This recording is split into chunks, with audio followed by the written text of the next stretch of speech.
Letters to Ahavah. Letters from sisters and brothers around the world, and notes to self. A place for shared stories, personal reflections, and reminders of the love that connects us all. A sister writes in and says, "I've been told that focusing on myself is selfish, but lately I've realized I'm exhausted.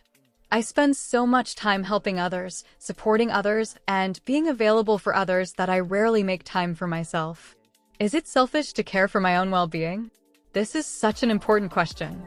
The word selfish usually means caring only about oneself while disregarding the needs of others. But perhaps there is another perspective worth considering. What if caring for yourself is not selfishness? What if it is stewardship? Think about it this way. A lamp cannot illuminate a room if it never receives oil. A garden cannot nourish others if it is never watered.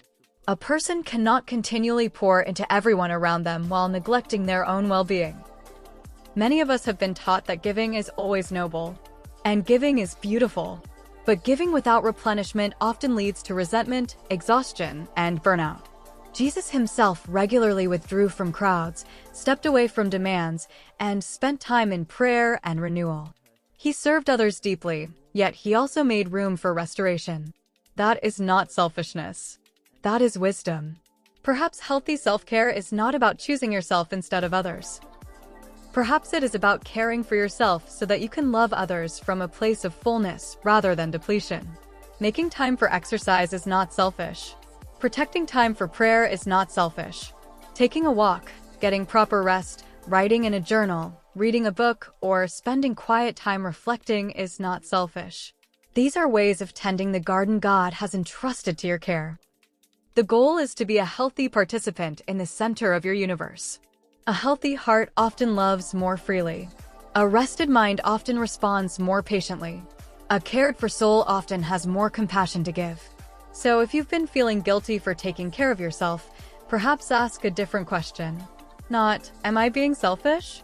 But, am I becoming someone who is healthy enough to love well? Because there is a difference between living only for yourself and learning how to care for yourself. One isolates. The other prepares you to serve, love, and contribute more effectively. Self-stewardship is not the opposite of love. It is one of the ways love grows. Fellow sister, keep learning to pour from your full cup.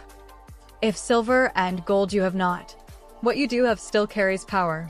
A like, a subscribe, or a comment of encouragement.